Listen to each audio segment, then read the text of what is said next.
다주택자에 대해서도 주택담보대출을 허용하겠다. 이거 하락은 더 이상 급락은 좀 멈추지 않을까라는 생각을 해요. 진짜 이 사람들은 할 수 있겠구나. 현금으로 37억 5천만 원. 이게 어떤 포인트가 있는지는 잘 아직은 모르겠어요. 안녕하세요, 사단입니다. 오랜만에 인사드린 것 같아요. 눈썹을 까맣게 눈썹 문신을 했습니다. 그래서 맹구 같기도 하고 앵그리버드 같기도 하죠. 오늘은 오랜만에 다 같이 부동산 뉴스를 좀 읽어보려고 합니다. 오늘 KB 아파트 시세 나온 거 보셨나요? 상승한 지역이 단 한 군데도 없더라고요. 전국에서. 일단 헤드라인 좀 잠깐 볼까요? 매수 심리 꽁꽁. 이 기사를 읽어보니까 매수 심리를 기록한 이래로 가장 낮다라고 하더라고요. 그만큼 심리가 안 좋다라는 거고요. 급급 매도 안 팔려. 중개사 전월세로 겨우 버틴다. 서브프라임 악몽보다 강력하다. 실거래가 지수 역대급. 이효리 씨가 신당동 빌딩 샀더라고요. 그거는 나중에 보겠습니다. 엘리언 님이 대반등을 준비해야 된다라고 하네요. 그리고 아파트 두 곳 중 한 곳을 청약 미달, 미분양 공포. 강남이 제일 많이 팔았다. 이게 정말 너무 안 좋은 얘기가 잔뜩 있는 것 같아요. 구체적으로 뉴스 하나 보겠습니다. 거래절벽의 다주택자 주담대 허용 효과는 글쎄. 어제 정부에서 부동산 시장 관련해서 규제를 계속 풀겠다라고 하면서 다주택자에 대해서도 주택담보대출을 허용하겠다. 고금리 상황에서 효과를 발휘하기 어려워 보인다. 얘기하지만은 저는 좀 생각이 다릅니다. 정부는 다주택자의 빚장 풀겠다. 금융위원장님이 말씀하셨어요. 다주택자 임대사업자에 한해서는 주담대 허용이 안 돼서 전세보증금 내어주기가 굉장히 힘들다. 그래서 그런 취득세 감면도 추진하고 이런 거래를 좀 활성화시키겠다라고 하는 것 같아요. 근데 저는 굉장히 효과가 있다고 보는 편입니다. 근본적인 원인은 고금리 해소되지 않는 이상 매수세가 다시 살아나지 않을 점. 근데 다주택자분들은요. 지금 급락의 원인은 다주택자들이 역전세를 맞았기 때문이라고 생각을 해요. 금리가 올라버리니까 전세가가 팍팍팍 떨어지면서 하다가 전세 가격이 너무 낮아진 거예요. 전세를 내줄 능력이 없는 분들은 물건을 던지기 시작합니다. 더군다나 양도세까지 완화됐고 좀 하락하는 분위기가 되다 보니까 던지는 분들이 많아졌어요. 그게 저는 지금 급락의 큰 원인 중에 하나다라고 보는 편이거든요. 하락세가 가속화되고 있는 가운데 전세 가격까지 떨어지니까 대출도 막혀 있어서 돈을 돌려줄 수가 없으니까 다주택자들은 던지는 거예요. 다주택자들은 기본적으로 투자자 베이스거든요. 근데 문제는 지금 취득세 중과 DSR 안 나오기 때문에 실수요자들이 이걸 받아줄 수가 없었어요.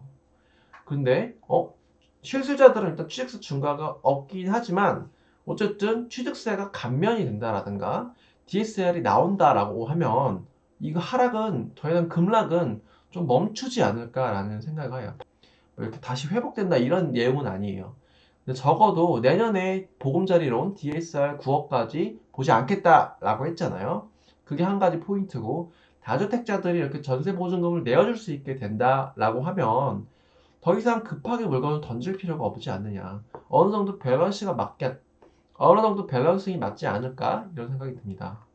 그 아파트는 저는 금융화가 상당히 되어 있기 때문에 내년쯤 되면 그 DSR도 풀리고 여러 가지 주택담보대출이 해야 되니까 금매가 좀 사라지지 않을까 생각을 하고 하지만 저의 기본적인 생각은 아파트 대세 하락에는 변함이 없다. 일시적으로 반등하는 데드캣 바운스가 있을 수는 있지만은 전체적인 흐름은 한번 방향성이 정해진 이상 바꾸기가 힘들지 않을까라고 생각이 듭니다. 금리가 높다고는 하지만 다주택자들은 기본적으로 투자자들이에요. 그래서 이 계산을 빨리빨리 합니다. 내가 몇 천을 싸게 던지는 것보다 차라리 이자를 몇백 더 물더라도 매도를 좀 보류하는 게 낫겠다라고 계산기를 두들길 것 같아요. 저는 사실 5%에서 7% 대출 이자도 감당할 만하다라고 보는 편이거든요. 이악 물고 하면 또 할 수 있어요. 그래서 이제 집주인들이 전세 보증금을 돌려줄 수가 있는 여력이 된다면 괜찮을 것 같고 저도 지금 돈을 돌려줘야 될 게 있어요. 역전세는 아닌데 어쨌든 임차인이 나간다고 하니까 그래서 대출을 알아보는데 굉장히 DSR 규제 때문에 힘든 점이 많더라고요.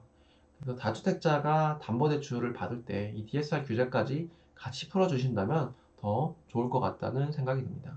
어쨌든 대세하락이긴 하지만 어느 정도 더 이상 미친 가격은 안 나오지 않을까 생각이 듭니다. 자, 요거는 오늘 나온 기사인데 주택 상승기 초입 수준으로 규제를 완화한다. 헤드라인만 보면 주거 안정이 정책 목표이지 이렇게 시장을 불안하게 하는 게 원하는 게 아니다.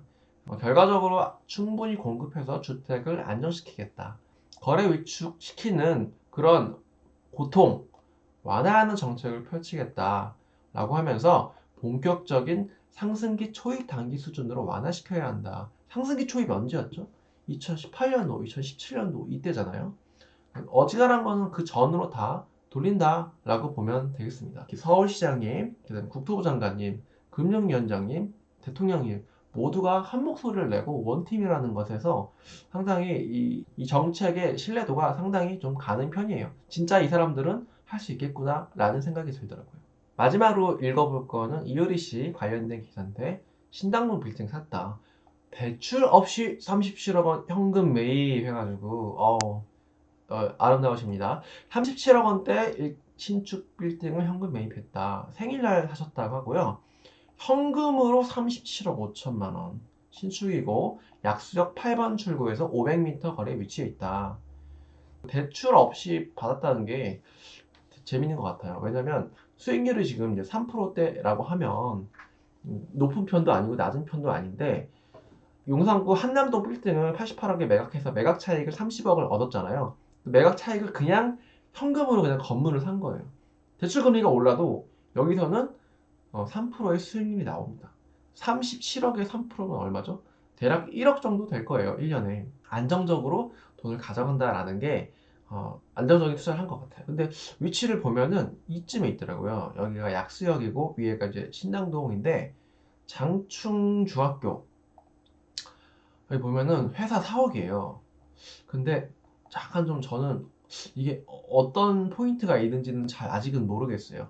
그렇게 4m 도로를 물고 있는 그냥 주택가 제1종 일반 주거지역인데 어쨌든 신축이라서 뭐 관리하기도 편하고 주택이 아니고 사무실이기 때문에 그런 건 편할 것 같더라고요. 어쨌든 재밌는 기사가 있어서 읽어봤습니다.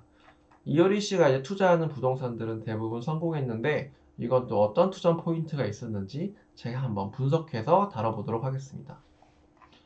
오늘은 부동산 뉴스 읽어봤고요. 아파트 관련해서는 암울한 전망들이 많지만 조금만 더 버티시면 좋은 날 오지 않을까 생각이 듭니다. 반등은 쉽지 않겠지만 다시 거래가 활성화되었으면 하는 생각이 듭니다.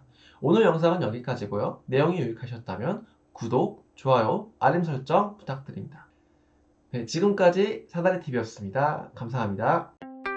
서울 전역의 오피스텔 상승률은 저는 2006년도에 있는 것 같아요.